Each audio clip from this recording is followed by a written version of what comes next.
Jamaah. Oh jamaah. Alhamdulillah. Mana tepuk tangan dari Palembang dan Klaten. Masya Allah terima kasih banyak dan juga jamaah Islam itu dan dirahmati Allah. Masya Allah masih di tema kita hari ini yang luar biasa. Apakah Allah cemburu? Cemburu Bu? Iya cemburu Masya Allah bahkan lebih cemburu daripada kita semuanya ini Masya Allah luar biasa. Sebelum kita lanjut kita lihat lagi sebuah video tayangan tentang saat suami dan istri berpisah jarak. Coba kita lihat tayangannya ini dia. Ya ini Masya Allah ya ini namanya yang fenomena yang terjadi seperti itu. Banyak orang yang bekerja itu harus long distance relationship ya. LDR dengan pasangannya. Contoh Ustadz Maulana dulu. Ustadz Maulana di Jakarta istri di Makassar gitu ya. Ini juga tadi ada orang yang tayangannya adalah suaminya bekerja di Jepang. Nah ini Masya Allah kadang-kadang kita doakan nih mudah-mudahan lancar rezekinya amin. Bisa dia bawa istrinya dan anak-anaknya. Harusnya nanti biasanya masuk dulu setahun dulu baru bisa ngajak tuh. Ya tapi gini benarkah kalau misalnya suami terlalu cinta kepada istrinya atau mungkin sebaliknya maka di situ Allah cemburu. Tapi maaf nih, berarti kalau seandainya Nabi Ibrahim disuruh Allah meninggalkan Siti Hajar di situ di tempat yang tandus, apakah Allah cemburu? Apakah memang Allah ngasih ujian sama Nabi Ibrahim? Mohon izin penjelasan Ustaz Syam. Tepuk tangan buat Ustaz Syam. Tapi guru kami Ustaz Maulana Habib Muhammad Mas Fadli serta guru-guru kami yang memuliakan Allah Subhanahu wa taala Al-Qur'an surah At-Taghabun 14:15. أعوذ بالله من الشيطان الرجيم Allah يا أيها الذين آمنوا إن من أزواجكم وأولادكم عدوا لكم فاحذروهم وإن تعفوا وتصفحوا وتغفروا فإن الله غفور رحيم إنما أموالكم وأولادكم فتنة والله عنده أجر عظيم.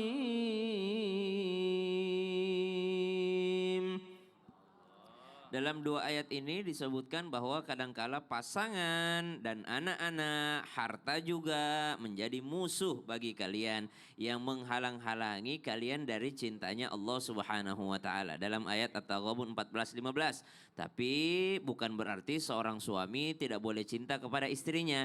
Justru bukti cinta itu mesti direalisasikan. Bukti cintanya suami kepada istrinya, dia tidak mau istrinya kehilangan sedikit pahala. Bagaimana caranya agar istrinya banyak pahalanya? Subhanallah. Maka seorang suami akan berkata kepada istrinya, saya senang melihat rambutmu terurai, tapi saya lebih senang melihat rambutmu ketika di hadapan laki-laki lain itu tertutup. Subhanallah. Saya senang ketika kita berduaan bersama, tapi saya lebih senang ketika engkau berduaan dengan Allah Subhanahu wa taala. Maka bukti cintanya itu jangan sampai bukan hanya bisa bersama di dunia, tapi juga bisa bersama-sama di surganya Allah Subhanahu wa taala. Kenapa? Karena bisa jadi Allah jadi cemburu. Lihat bagaimana Nabi Ibrahim alaihissalam ketika datang perintah Allah untuk meninggalkan istrinya dan anaknya yang masih kecil di sebuah tanah yang tandus yang kita kenal dengan kota Makkah di saat sekarang. Tapi dulu bukan apa-apa, tanah tandus saja.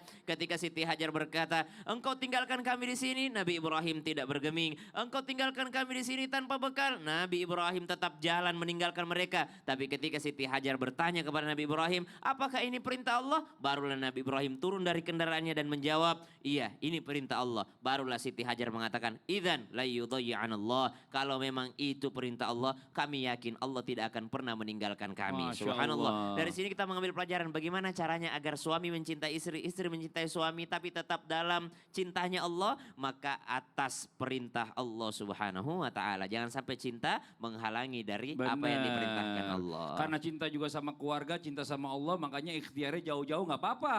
Kalau cinta jangan sampai di dunia doang, sampai di akhirat. Masya Allah, makasih banyak Ustaz Syam. Siap. Tepuk tangan buat Ustaz Syam. Oke, buat jamaah Islam Indah yang ada di studio dan juga yang di rumah. Waktu kita kasih kesempatan kembali buat jamaah curhat ya, mewakili yang di rumah. Tapi sebelumnya kita kembali dulu ke segmen Curhat dong Ustaz.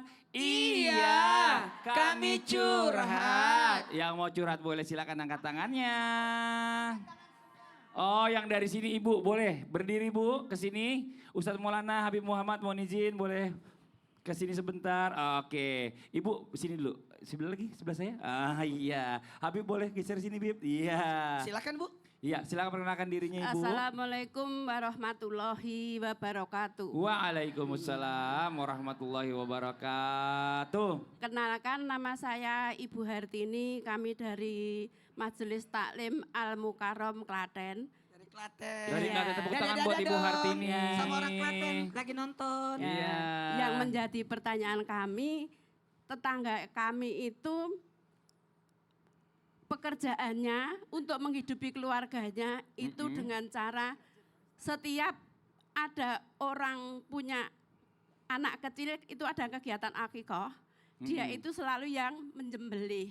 Padahal orangnya itu tidak sholat, setiap penyembelih itu tidak membaca basmalah, ya tidak membaca basmalah. PR nih. Nggih, ya, maka gimana bagi yang memakan dagingnya sama bagaimana cara menasihati orang yang menyembelih tadi. Padahal dia tumpuan keluarga, anaknya 4. Wah. Mohon penjelasan Ustadz. Jadi ini tukang jagal nih, tukang jagal ya. Coba Iya. Ibu nengok sini boleh Bu? Iya. Iya kayaknya seneng banget sama Ustadz Maulana. Mukanya ke Ustadz Maulana mulu. Padahal yang mau jawab Habib duluan. Silakan Bib Iya, dijawab maaf Bib. dong. Silakan Pak Habib. Baik Ibu, pertama saya nggak tahu Ibu yakin betul dia kan kita nggak tahu kegiatan orang di rumah ya, misalnya mungkin dia sholat atau tidak sholat itu kan terkadang mungkin kasat mata kan kita nggak 24 jam sama beliau. Pertama ketika dia motong itu kan kita nggak tahu artinya dia baca atau tidak, nggak mungkin juga dia harus besar-besar pakai speaker untuk baca. Kadang-kadang orang sudah pakai mic, ayo bismillahi Allahu Akbar kan nggak pakai mic gitu. Tapi kalau seandainya memang betul-betul kita yakin beliau tidak sholat, pertama tetap kalau dia baca bismillah, tetap kurbannya sah. Walaupun dia tidak sholat. Tapi kurang bagus, kurang afdol ketika orang yang melakukannya itu tidak sholat. Kemudian yang kedua, kalau kita yakin dia tidak membaca basmalah atau tidak menyebutkan bismillahi Allahu Akbar atau tidak menyebutkan nama Allah Subhanahu wa taala ketika memotong kurban tersebut, maka kurbannya termasuk kurban yang tidak sah. Nah, permasalahannya bagaimana hukum yang makan? Kalau tahu jangan dimakan. Kalau dia tahu, tapi kalau orang yang tidak tahu yang sudah termakan ya sudah indallah subhanahu wa ta'ala sah insyaallah. Kenapa? Enggak jadi masalah, enggak jadi haram. Kenapa? Karena mereka tidak tahu. Apa sama seperti kita Ibu, kita beli ayam goreng. Kita enggak tahu tuh ketika beli ayam goreng. Kan kita enggak cari-cari ke apa tempat jagalnya. Ini lu baca bismillah gak kan? Enggak kita kan gitu. Yang penting kita makan bismillah, insyaallah orang yang motong tersebut membaca bismillah atau menyebutkan nama Allah Subhanahu wa taala. Masalahnya kita yang tahu menyebutkan atau tidak. Kalau kita yakin tidak menyebutkan, kita tidak makan daging kurban tersebut. Harus dilafaz ya Bib ya? Harus dilafazkan. Harus dilafazkan, nggak bisa dalam hati. Bismillahi Allahu Akbar. Kemudian diiringi juga dari hati kita supaya lebih afdol. Kemudian buat kita nih Bu, mungkin lebih bersangka baik kalau memang sudah kita tak yakin seperti itu, mungkin kita bisa minta tolong yang lain untuk menyembelih hewan kurban tersebut. Tapi jangan sampai dari qil wa qal. Cuman apa namanya omongan orang, oh dia nggak baca bismillah, dia nggak sholat, dia nggak baca bismillah, dia nggak sholat, nggak. Insya Allah kita bersangka baik, dia sholat walaupun tidak terlihat dan mudah-mudahan dia selalu membaca atau menyebutkan nama Allah ketika dia memotong hewan kurban tersebut. Masya Allah. Coba temannya tukang jagal tambahannya, silakan. Apa yang disampaikan oleh Habib, Masya Allah tabarakallah, dalam sisi hukum agama Islam udah dipaparin tadi. Nah, saya minta tolong kepada Ibu dan termasuk siapapun, jangan pernah buruk sangka. Karena mudah-mudahan ini curhatan ibu terhadap Islam Indah perihal adanya orang yang penyembeliannya tidak baca basmalah atau apalah. Nah, ini bentuk cintanya ibu, kasih sayangnya ibu, perhatiannya ibu. Bagaimana dia mau melihat orang baik semua. Tepuk tangan dulu dong. Betul, jangan sampai juga orang yang berkorban Ya, jadi sia-sia. ntar pulang, Sayang. "Wah, awas ya Bu, ibu aduin saya di TV ya." Iya. Enggak, itu bentuk kasih sayang dan Benar, cintanya. benar. Dan ini bentuk sifatnya ibu karena bersifat orang tua yang mau ngingatin nih. Tapi yang jelas insya Allah orangnya Islam. Islam. Islam. Jadi ada sahadatnya, jadi aman. Islam, tapi Tidak ada masalah. Karena kita tidak mesti harus tahu apakah dia sholat atau tidak. Apa dia baca betul tadi yang disampaikan oleh Habib. Nah, tinggal bagaimana kita. Kalau kita yakin dia tidak baca basmalah. Ataupun tidak ada. Ya udah tadi yang disampaikan Habib. Ya udah ragu-ragu jangan. Nah, buat ibu. Coba ibu ke sana. Buat ibu tetaplah jadi seperti ini. Tapi jangan sampai ibu dibenci orang ya. Betul. Disayang aja. Ada solusi tambahannya. Solusinya adalah. Sebelum dia potong, sampingnya ngomong, ingetin, Bismillah dulu, Bismillah gitu ya. Iya, Bismillah Allahu Iya. Akbar, Bismillah Allahu Tapi Akbar gitu. ibu tambah kerjaan. Nggak apa-apa, Kan tiap daripada hari dia ragu. motong, dia tiap hari datang.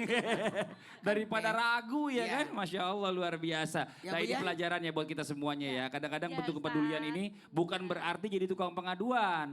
Ini bentuk aware. Ya, Waalaikumsalam Ibu. Ibu Ada boleh. apa? Iya, Ada apa, iya. Ibu? Ada apa? Ini Pak Ustadz, Mm-mm. saya tuh Heeh. datang mau cari barangkali info-info yang bermanfaat gitu Pak Ibu Ustadz. cari info-info yang bermanfaat. Iya. Nah, ibu pas banget. Ini ada info penting yang akan ibu dapatkan. Sekaligus jamaah yang di rumah juga bisa tahu nih. Ada info yang akan disampaikan oleh Mikdad. Kita lihat sana, itu Mikdad. Sana Bu. Baik, Ibu. Terima kasih Ustadz Maulana, Mas Fadli, dan juga Habib. Assalamualaikum. Waalaikumsalam warahmatullahi wabarakatuh. Ibu, ini kenapa nih pagi-pagi gini, Bu? Ini masih pagi, kok Ibu mukanya panik gitu, kenapa, Bu? Gini tadi Ya. tuh mau berangkat. Kompor sudah dimatikan belum ya? Kok saya lupa ya? Waduh, Ibu, ini gawat nih, udah mulai gampang lupa. Tapi tenang, Bu, saya punya solusinya. Ini dia, Renovit Gold. Multivitamin dan mineral lengkap untuk usia 50 tahun ke atas. Mengandung 25 vitamin dan mineral, serta kandungan zat aktif lainnya seperti ekstra kuperzin untuk menjaga agar nggak cepat pikun. Wah, bagus sekali ya manfaatnya. Betul Bu, ini bagus banget. Selain itu, Renovit Gold juga mengandung beta karoten dan lutein yang baik untuk kesehatan mata dan L-karnitin untuk mencegah obesitas. Renovit Gold ini juga sudah bersertifikasi halal. Renovit Gold ini bebas gula, jadi aman untuk penderita diabetes. Diminum 1 kaplet setiap hari setelah makan. Masnya minum Renovit Gold juga. Nah Bu, untuk usia yang masih produktif seperti saya minum Renovit setiap hari. Lengkap dengan 26 vitamin dan mineral untuk menjaga kesehatan dan daya tahan tubuh. Terus belinya di mana nih? Nah Bu, Renovit dan Renovit Gold bisa dibeli di apotek terdekat atau di e-commerce. Nah buat jamaah di rumah yang mau umroh atau mau naik haji, jangan lupa beli Renovit agar tetap fit di tanah suci. Renovit dan Renovit Gold siap jaga kesehatan dan daya tahan tubuh. Baik jamaah Islami Tinda yang dirahmati Allah, kita akan lanjutkan lagi pembahasannya. Tentunya bersama guru-guru kita yang luar biasa, tetap di Islami Tinda. Jamaah, oh jamaah, alhamdulillah.